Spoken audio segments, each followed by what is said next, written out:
I want to welcome two pollsters. Cornell Belcher, a Democratic pollster, is the president of Brilliant Corners Research and Strategies.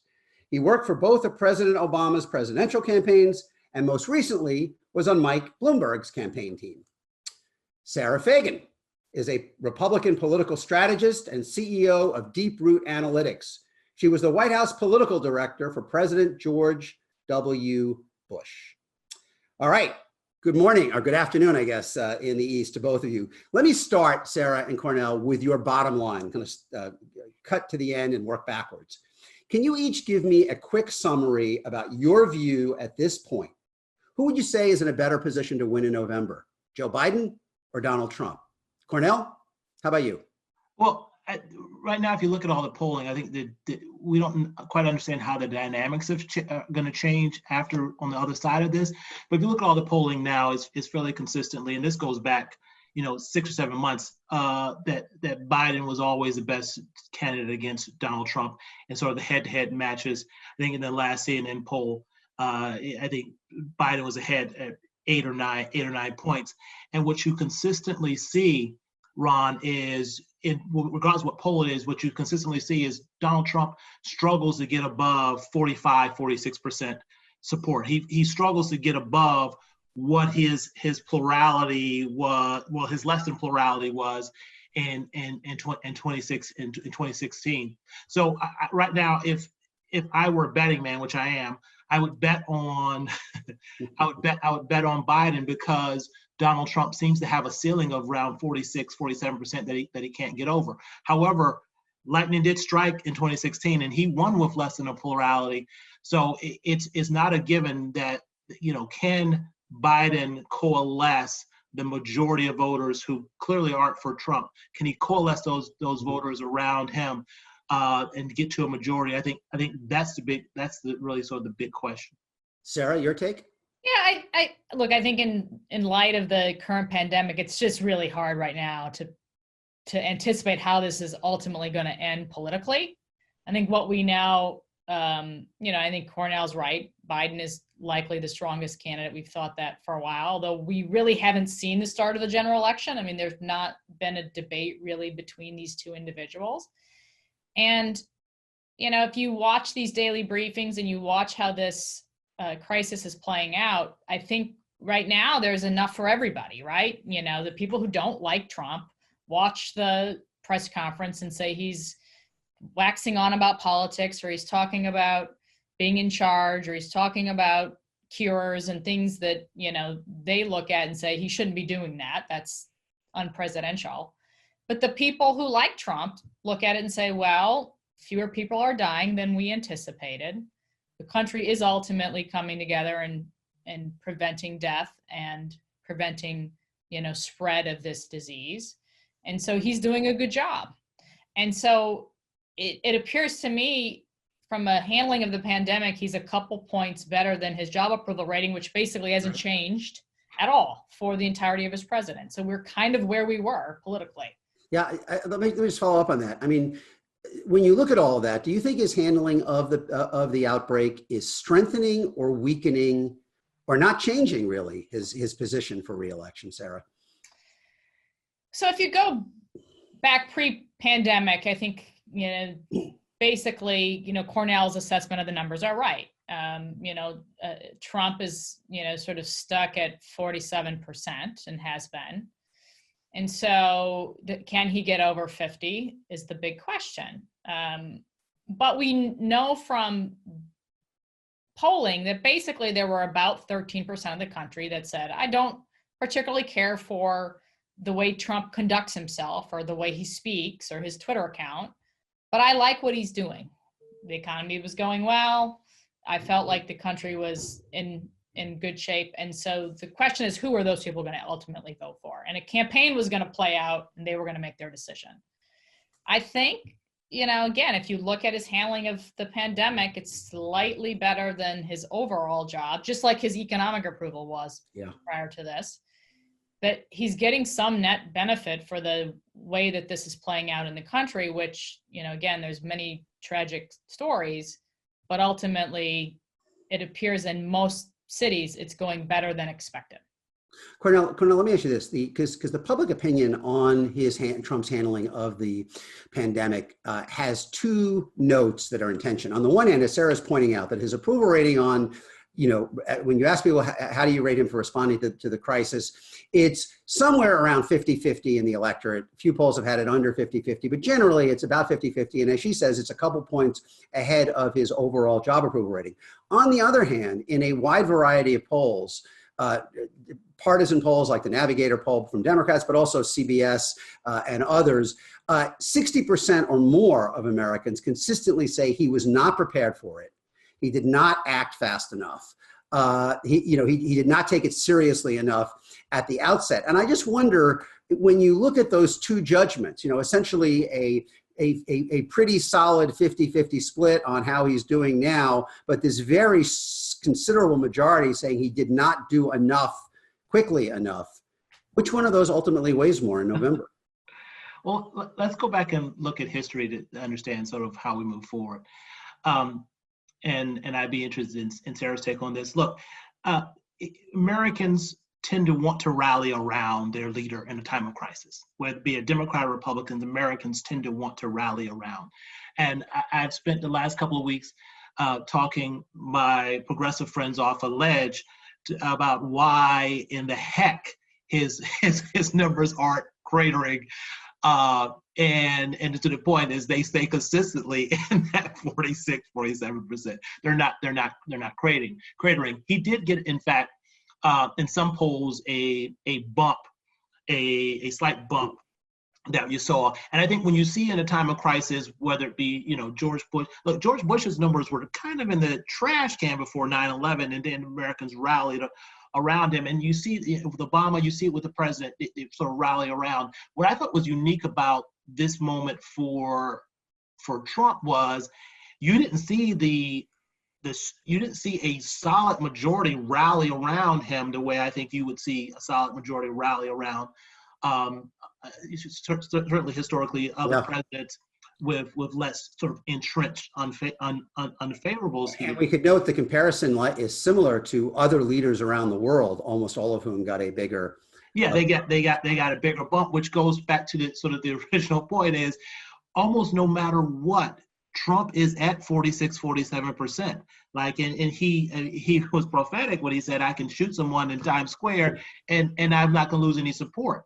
I think ultimately this does not hurt him as much as I think progressives would like to see, to sort of say his bungling of this has in fact hurt him. To Sarah's point, I think the people who are for Trump are seeing what they want to see in it, and the people who are against him are seeing what they, seeing in it sort of his failure in it. But I tend to think that historically presidents don't get a lot of blowback in a time of crisis. I mean, we try to make the case that, look, George Bush got warnings that people were trying to fly planes into buildings, and people still rallied around him. I don't think, much to the chagrin of progressives, the blowback on Trump's handling of this is going to be as bad as they think it should be.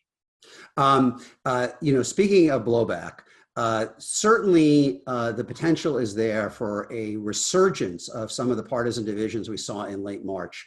If the president, as expected today, pivots, Sarah, toward arguing that we should be reopening the economy sooner than later, and you have many Democratic officials, I think both governors and mayors, especially leery of moving too quickly.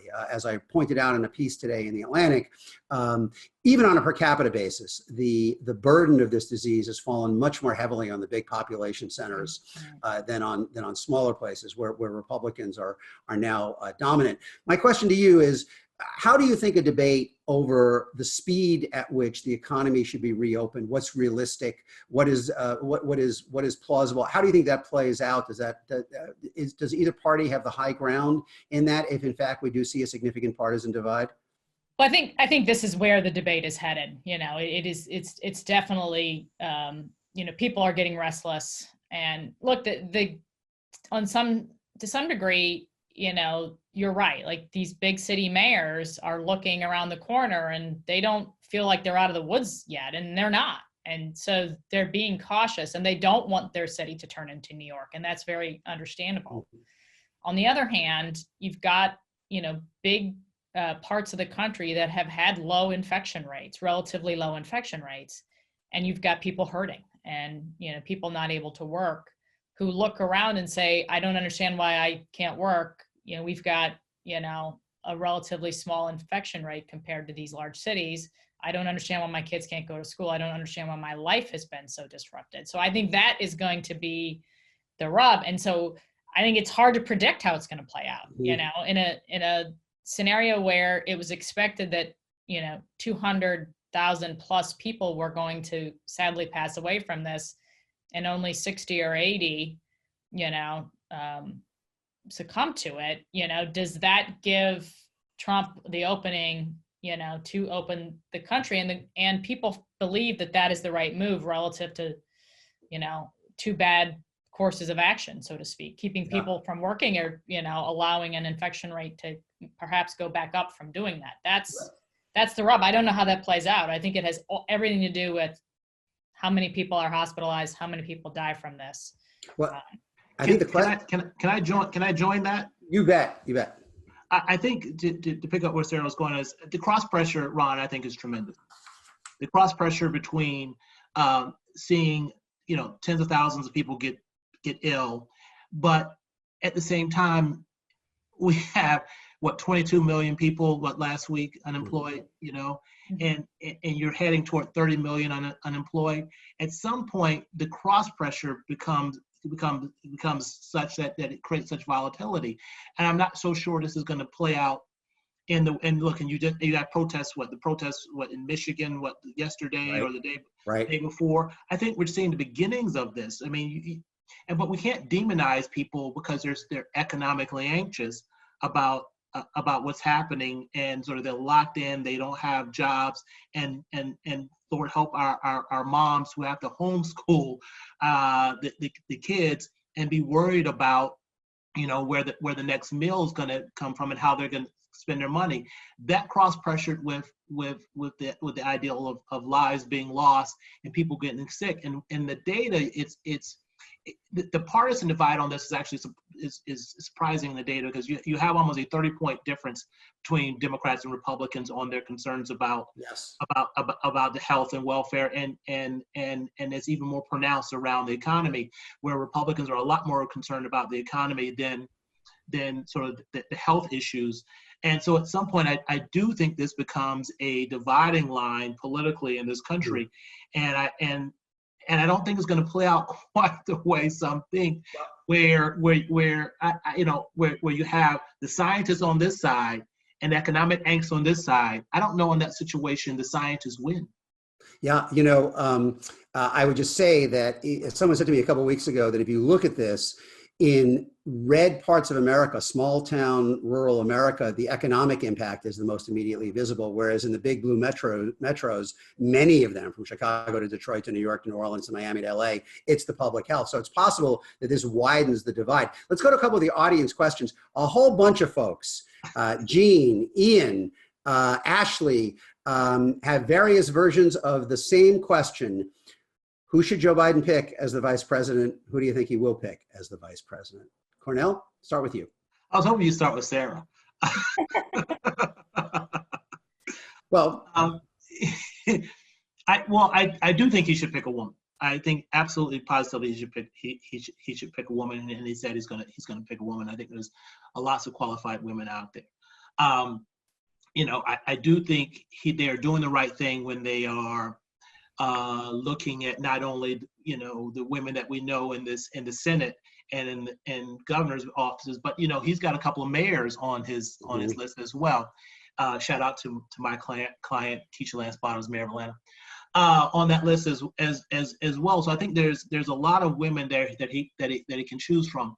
I am going to dance around this and not answer this, Ron, as you clearly see here. All right, let me narrow it one way. Woman of color, important or not? I think it is. I think it is important. Here is the backlash conversation that I've heard. If you look at, this is where I'm going to get in trouble. If you look at the last two presidential races on the Democratic side, 2008, Barack Obama, 2016, Hillary Clinton, and clearly in 2020 with Joe Biden, voters of color, particularly African-American voters of color, have weighed in and pretty much said, no, this is going to be the nominee. They're the reason why Barack Obama was able to pull ahead of Hillary Clinton. They were the reason why Hillary Clinton was able to beat Bernie Sanders. They were the reason why Joe Biden, again, able to sort of pull away from Bernie Sanders. If you have the African-American, like particularly those African-American women who play such an instrumental role in your ability to get the nomination, I think you do have issues with, will there be backlash if in fact you don't put an African-American woman on that ticket? I think the potential is there. Sara? Well, I can't disagree with anything Cornell said. I mean, it makes total sense. I think he'll definitely pick a woman. I think it is logical he would pick an African-American woman, although there's certainly other qualified women in the Democratic Party. Could you see him being drawn to picking Whitmer if they want to make the case that the can-do Democratic governors handle this well and Trump mishandled it? Could that tilt the equation if you were involved in making it? I think so. I think it's a very good point. And certainly governor, makes sense from a qualification perspective, or even a, sitting U.S. senator, maybe more so than others. Governor Whitmer, it's a little challenging too, though, right? It's in some ways Kamala Harris is safer because we don't know how things are going to play out in Michigan. You could certainly select her today and have a huge resurgence in September and have it not go so well. And so, from a risk reward perspective, you may not want to select a sitting incumbent governor or mayor. All right. So can I ask this question of Sarah's, because I'd like to get. I think we spend too much time sort of on the strategy of a running mate vice president. I do. I think we spend a lot of time trying to strategically, okay, if we pick this person from the Midwest, does it help in the Midwest? And ultimately, I think in the end, it's a chemistry thing that I think sort of should win out more so. I think we spend way too much time sort of strategizing around the VP pick.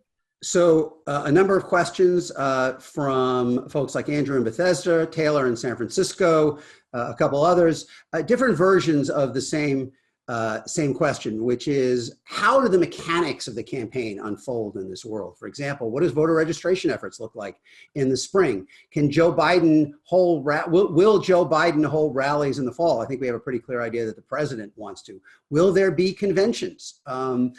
Sara, start with you. How do you think this will ultimately morph into something very much like a traditional campaign, or will it stay different straight through the finish line? I think this is a case where the parties are going to have to get together and lock arms and decide what they are and are not going to do, because it's not going to work for one party to have a convention and the other party not to. I think that is very problematic. I mean, not only from just a press perspective, but just from a health management perspective. And this is where the parties should work together on it. I think things will be different. I don't know if there'll be a convention or not. I know both parties want to have the convention, are trying to have the convention. Obviously, the Democrats moved their date to try to allow for that to happen. I think door knocking is hard in this environment. I think getting people together in a phone bank, is difficult. So I do think we'll see permanent changes. Despite the debate that's happening around absentees and, even the country's not ready for electronic voting, but, ultimately, I think the world will get there. I think we're moving in that direction, and this just speeds all of that up. So let me ask a final question for this panel, and thank you for the audience for all of your excellent questions. Try to get a few of them in.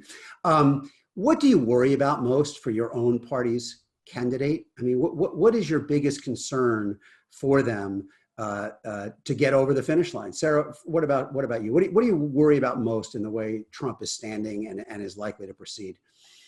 I mean, it's a great question. I mean, in some respects, no matter what Donald Trump does or says, he seems to have the support of 47% of the country, including in a pandemic, which if you would have said 2 years ago, if this happened, people would have said he's finished.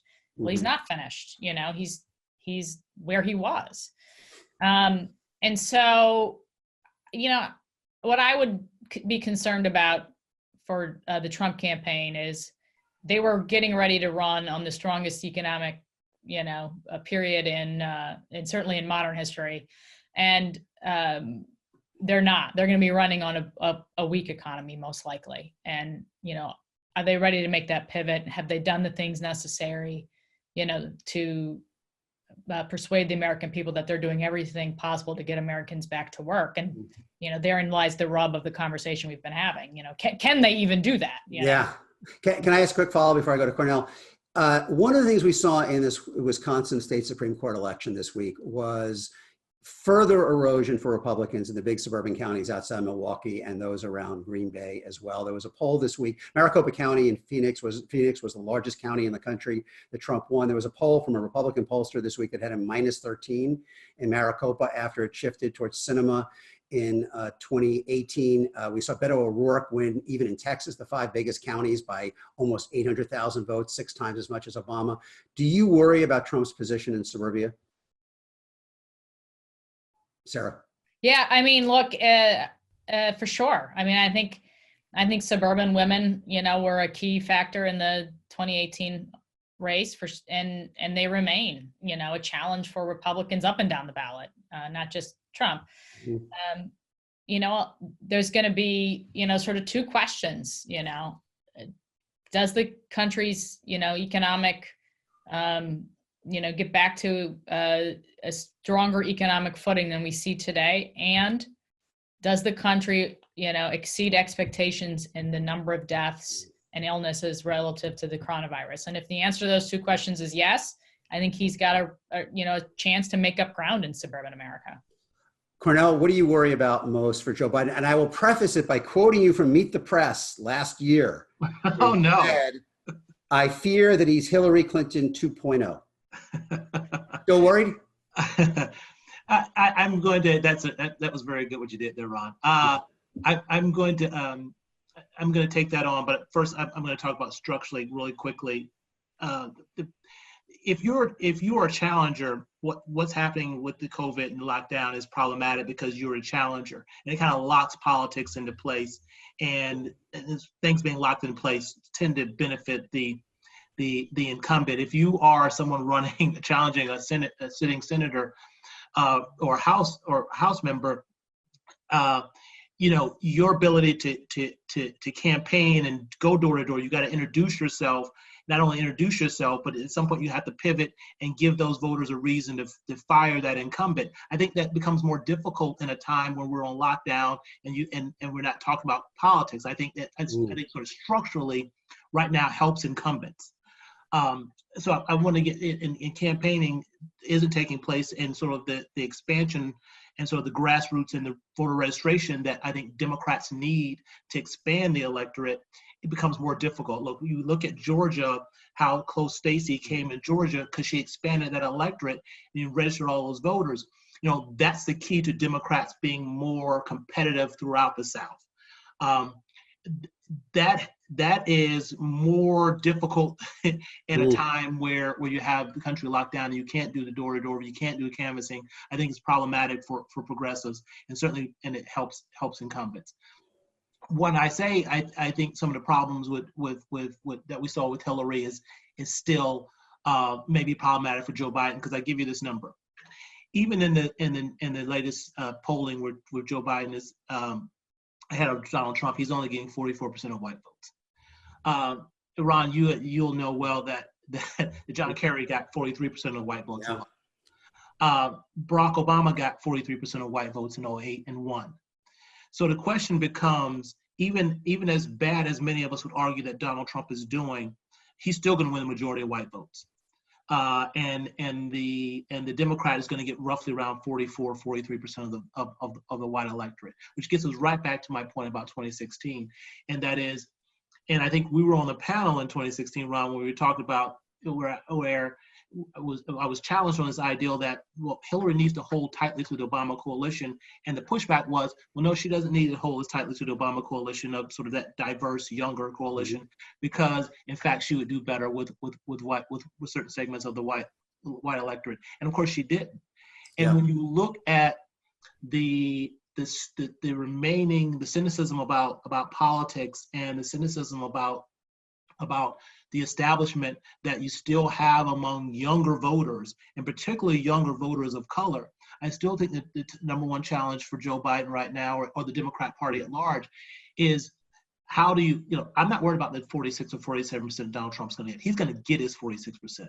But can you coalesce the majority around your candidacy? Can you bring back those Obama voters who protested their voting third party because they rejected the binary choice of a lesser of two evils in 2016? If you can pull back those protest voters who were disproportionately younger, disproportionately voters of color, if you can pull back those voters, you can rebuild and actually get a larger majority in today's electorate than Obama did. I still think that's the number one challenge for Democrats. Thank you. I think we're going to leave it there for this panel. And I can say, though, that several hundred people have gotten the opportunity to see why I always feel smarter when I get a chance to talk to Cornell or Sara. So thank you both for being with us this morning or this afternoon.